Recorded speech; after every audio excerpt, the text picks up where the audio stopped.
mudane gudoomiyaha golaha aqalka sare ee baarlamaanka federaalka Soomaaliyeed, mudane gudoomiye ku-xigeenka labaad ee aqalka sare, mudanayaal dhammaan waa salaamantihiin. Assalaamu calaykum waraxmatullaahi wabarakaatu. sidoo kale waxaan salaan gaar ah salaamayaa howlwadeennada golaha shacabka oo ayagana meeshan ku howlan.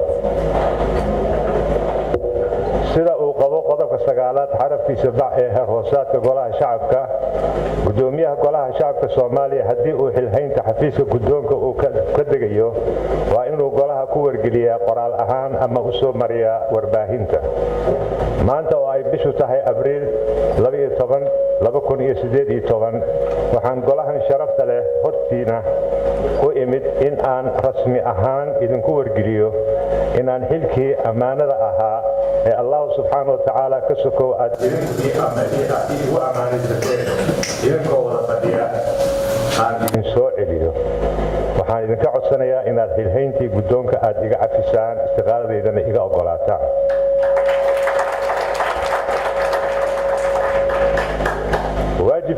waajibkayga ayaan ka hoos marayaa haddii aan go'aankaygan tafaasiil idinka siinin. waxaan kaloo ay ila tahay inaan dow u leeyahay inaan idinkana codsanayaa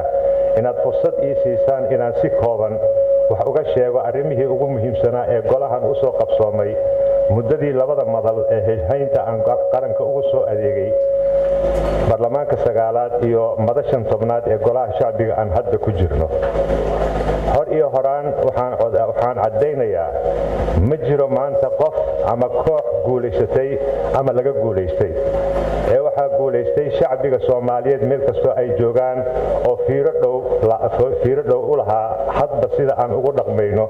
una fulinayno xilka ay noo dhiibteen.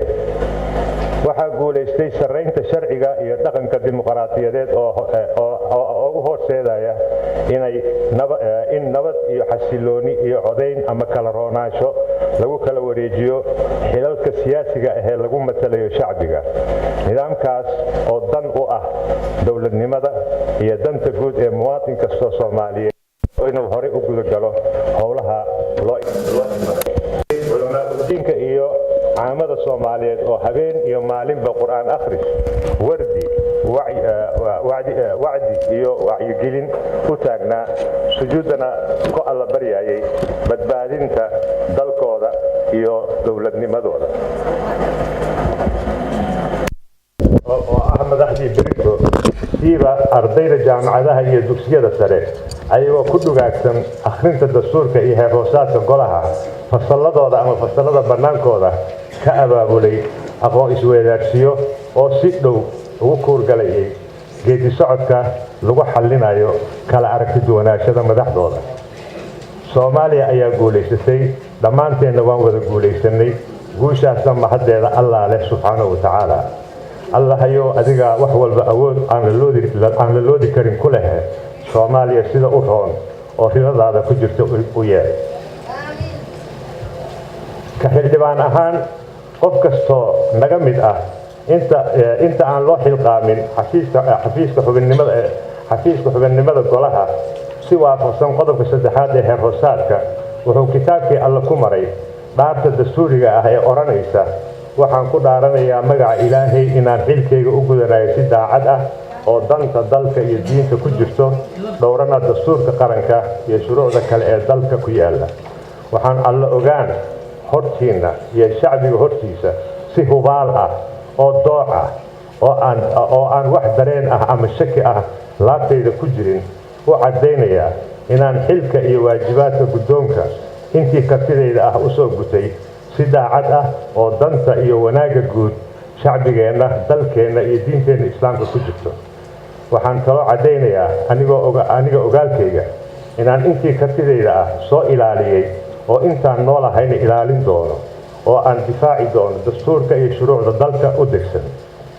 mabda'aas ilaalintiisii ayay maanta ka tarjumaysaa inaan idin hor imaado, istiqaaladeydana idin dhiibo ammaanada aad igu xilqaanteen 11 Janaayo 2017 aan idin soo celiyo ayadoo golahan jiritaankiisii bidqabo xubnihiisa oo isqaba oo ay wada goobjoog yihiin. maalmahan dambe waxaa jiray in kuwa alla ka cabsigooda yar yahay ay baraha bulshadeed ku tabinayeen lacago malaayiin ah layga siistay istiqaalada iyo xilka degidda haddaba anigoo ku taagan nuxurka dhaartaas aan horay u soo maray waxaan si alla ogaan ah u rabaa inaan hortiina ka caddeeyo in aysan jirin wax dhaqaale ah oo laygaga iibsaday istiqaalada dhiibiddeeda laa dowladdeena walaa dowlad shisheeye ayadoo markhaati iyo goobjoog ahaayeen markii aniga iyo madaxweynaha arrintan aan ka wada xaajoonaynay waxay ahaayeen arrimo muhiim u ah qarannimada iyo jiritaanka dowladnimada dalkeena kuwa u dan ah xasaanadda xubnaha iyo xurmada xarunta golaha shacabka waxaan ku heshiinay inaan si dhow uga wada shaqayno danaha iyo wanaagga guud ee dalka iyo xasilinta siyaasadda dalka wuxuu ii ballan qaaday in uu igala tashan doono igana tixgelin doono arrimaha masiiriga oo ah dalkeena inaan iska kaashanno arrimaha sharci dejinta anigoo xildhibaan ah ma jiro wax kale oo maadi ah wixii intaa ka duwan oo aad baraha bulshada aad ka aragtaan waa haraagii dhaqan xumadii hore oo lagu baabi'iyo sharafta iyo karaamada iyo sumcadda mas-uuliyiinta qaranka iyo culamaa uddiinka waxaan soo jeedinayaa in arrinkaasi fiiro aan u yeelano marxaladda dib u eegista heerka saxaafadda anigoo kuma fiicni adeegsiga barahaas bulshada ee usgaga ay soo tirin doonaan fadlan walaalayaal waxa igu tirina ee iiga tura kuwa iyaga ah waxaan xusuusinayaa orahda rabbigeena oo yidhi alyawma naqtimu calaa afwaahihim watukallimuna aydiihim watashhadu arjuluhum bima kaanuu yaksibuun maalin baa jiri doonta oo afka la niibayo gacmahooda ay hadlayaan lugahoodana ay markhaati kacayaan waxyaabaha ay ku kacayaan maalintaasaa noo ballananiyaya mudanayaal guddoomiyenimada ka horow waxaan ahay soomaali allahu subxaanahu watacaala wuxuu igu manaystay nicmooyin badan aan soo koobi karin waa alxamdu lilaahi mahaddaa asagaale subxaanahu watacaala wuxuu kaloo igu manaystay oo aan nasiib weyn oo aan nasiib u ii siiyey inuu ii xilqaamay inaan muddo 6 sano ku dhow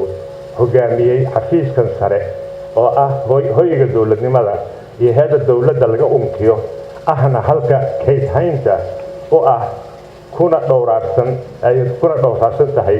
gobonnimada iyo sayaadada qaranka laguna ilaaliyo taasna waa mahad allah subxaanahu watacaala alxamdu lilah haddana subxaanahu watacaala wuxuu qadaray inuu mar kale igu manaysto nicmadan weyn oo ah inaan maanta sidka xilka iyo culeyskii uu lahaa iga dejiyo ayadoo xubnihii golaha shacbiga oo kulansan oo midaysan oo aan kala jabneen taana waa mahad alle ee alxamdu lilah waxaa kaloo sharaf ii ah aan kuna farxayaa aanu ku faanayaa inaan soomaali ahay kana mid ahay xildhibaano soomaalinimo iyo soomaali jecel qabta aan aqalkan shacbiga oo ah codkii shacbiga ku dhex joogo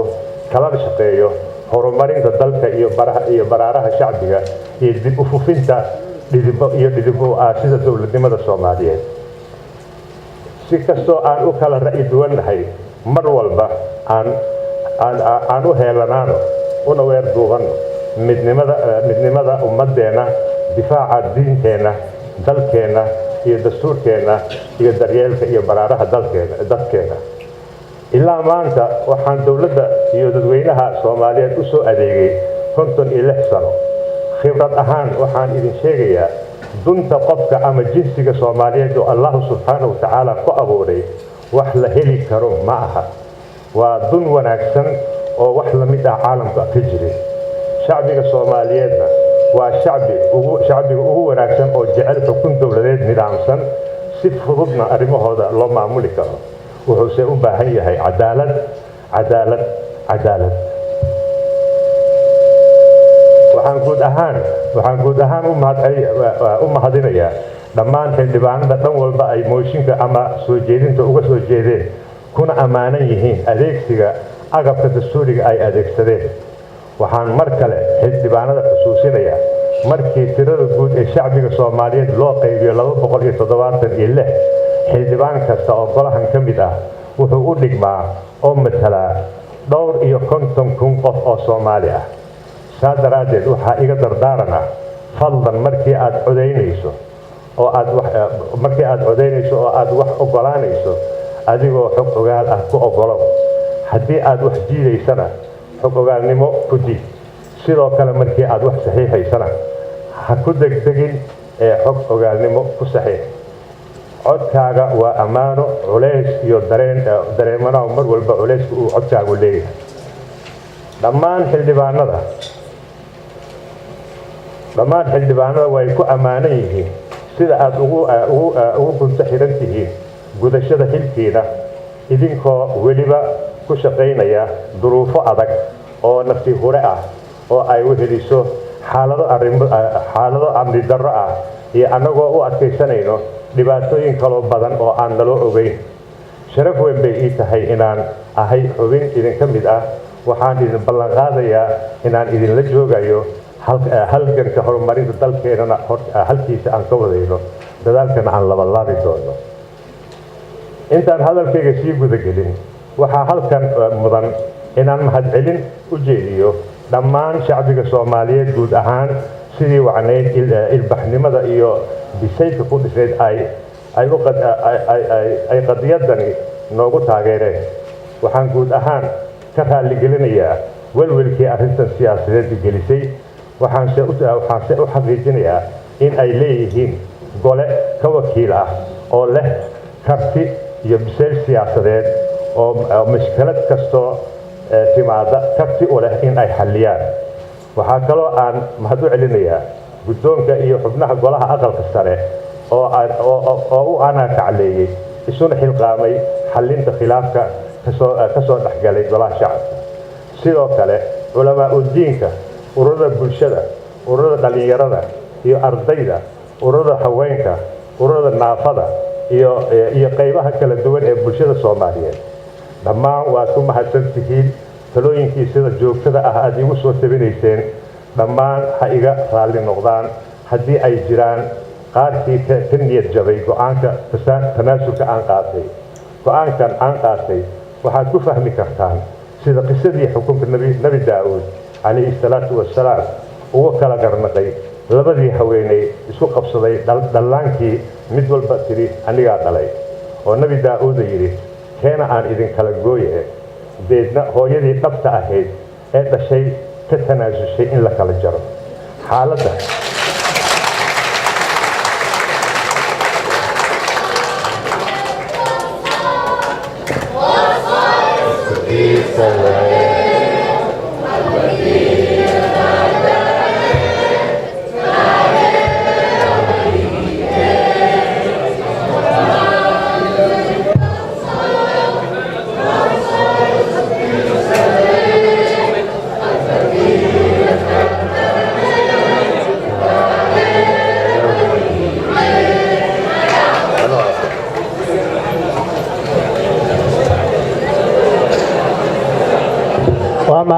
waa mahadsantiin hala aamuso. waa mahadsantiin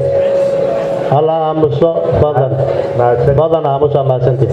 xaalad sidaa u eg baan ku tanaasulay intii golahayna la kala goyn lahaa. anigaan tanaasulay. aamuso hala dhegaysto gudoomiyaha. aamuso bikulli ixtiraam. waxaan si gaar ah idinkala dardaarmayaa in la ilaaliyo shaqaalaheena xirfadlayaasha ah ee aan soo gelinay shaqadii ugu xoog leh shaqo barid xoog leh. anigoo si mug leh ugu mahadcelinayo sida sharafta leh ay igu soo dhabar adeegeen golaheena sagaalaad oo isugu jira kuwa rayid ah, kuwa amniga ah kuwa amniga aan ay ku soo nafwaayeen sanadihii la soo dhaafay, oo mudan in la xusuusto sida dhamme gurxan oo ahaa geesigii isku gudbay gaarigii lala doonayay in baarlamaanka lagu dumiyo. naxariista janno Allah siiyo dhammaantood. tan iyo intii ay bilaabatay mushkiladda mooshinkan anigu iyo tiro badan oo xildhibaano ah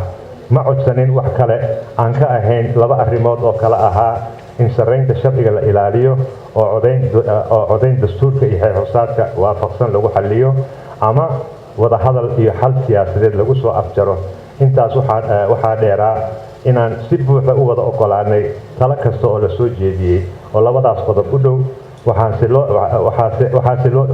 loo dhagaduglaan waayey. saas daraaddeed inaan maanta mansabka guddoomiyaha ka istiqaalado dhowr arrimood baa u sabab ahaa oo aan loo baahnayn inaan